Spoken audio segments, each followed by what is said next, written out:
You know, so far 2016 has been a pretty damn good year for games. Quite a few titles have come out that I've really enjoyed and managed to stick with for quite some time. But as you guys know, I like to play different games, I like to have new experiences, and as I was sitting down today thinking, I realized there's still quite a few games coming out that I'm really excited for. So I decided why not make a video and share with you guys my top 5 anticipated upcoming releases of 2016. Starting off at number 5, we have For Honor, the upcoming multiplayer third-person melee fighting game from Ubisoft pits knights, samurai, and Vikings against each other in large-scale epic battles. Each of the 3 factions have their own unique fighting style, but in general, the game features this 3-point guard system that lets you block incoming attacks from certain angles. And while not as in-depth as other combat melee systems that we've seen in games before, say like Chivalry, I think this is a good combination of more sort of mass appeal combat and something a little more tactical.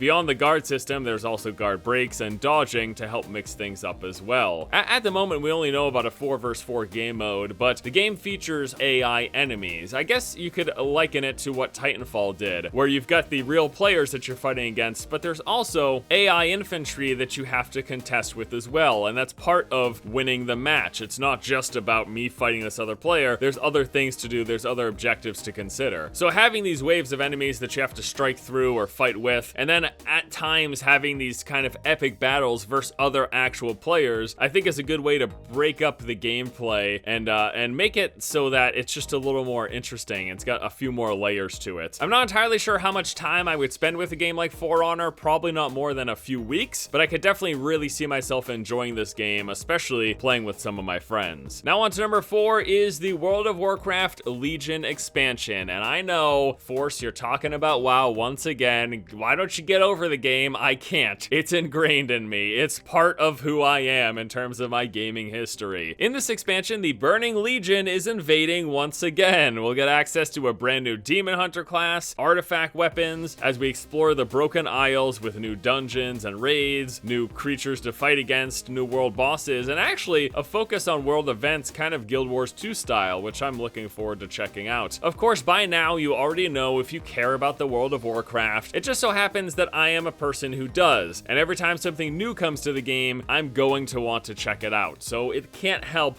but make my list, if I'm being honest with you. All right, now on to number 3 on our list is Dishonored 2, the sequel to the popular stealth action game from Arcane Studios, and really the game that in my eyes reinvigorated the stealth genre. It had been quite a while since we'd played, honestly, any good stealth games. Aside from Mark of the Ninja, in the past 5 or 10 years, I can't think of many really good stealth games that live up to the level of Dishonored. The cool thing that they did is they made it so that not just will you sneak around and be stealthy, if you get caught, it's not a big deal. There's a huge array of tools at your disposal, and then they add sort of the mystical elements with you being able to teleport and to have mind control and explode things from a distance. Like, all sorts of things really made for a unique and interesting experience. There's so many different ways to approach every different scenario. It really gave you this sense of agency and freedom, honestly. Now, Dishonored 2 appears to be more of the same. It's set in the same universe, but they're promising a greater degree of freedom in terms of what you can do. They talk about the ability to chain multiple skills together and perform some actions and unique stunts like you couldn't before. More Dishonored is more than enough for me, and that's why it makes it at number 3. I didn't even mean to do that, by the way. Now on to number 2, we have No Man's Sky. So we talked about this game last week. This is the procedurally generated space exploration game that has you scouring planets for resources, discovering new species of plants and animals, building weapons and tools, engaging with different alien factions, flying in spaceships. I mean, it's literally just a space exploration game. And not too long ago, they also revealed that the game does have combat. Lots of people were worried about what you could do in No Man's Sky. Yes, you can fight. There's planet-side combat with your multi-tool, and then also space-based combat as you fight off pirates in space that are trying to steal resources and things. It's just a huge universe to explore. And although I'm not gonna lie, I'm a bit disappointed by their lack of focus on on what we'd consider true multiplayer.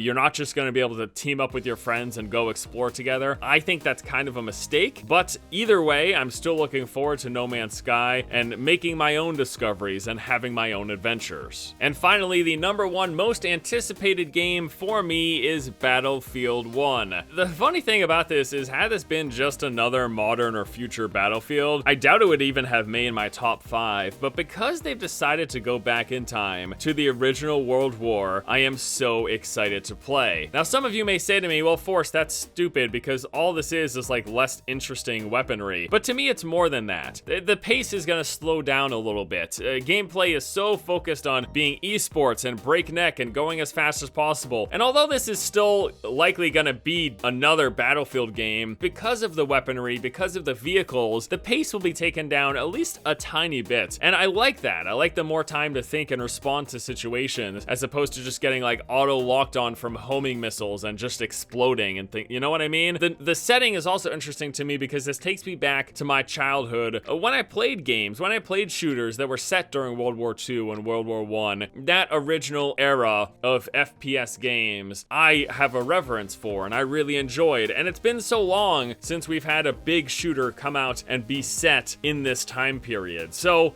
for those reasons, I can't wait. Yeah, it's just gonna be more Battlefield, probably just reskin and slowed down a little bit, but it'll have bolt-action rifles, it'll have biplanes, and you'll be able to ride horses. It'll be set in areas in a time period that we haven't played in a long time. All right, guys, that is gonna do it for me here today as I share with you my top 5 most anticipated upcoming games of 2016. Of course, as always, guys, I wanna know what you think. Do you agree with my list? Would you change any games? Add, remove, whatever. Let me know what you guys think in the comment section below. Thanks as always so much for watching. Hope you all have a fantastic afternoon, and until next time, I'll see you later.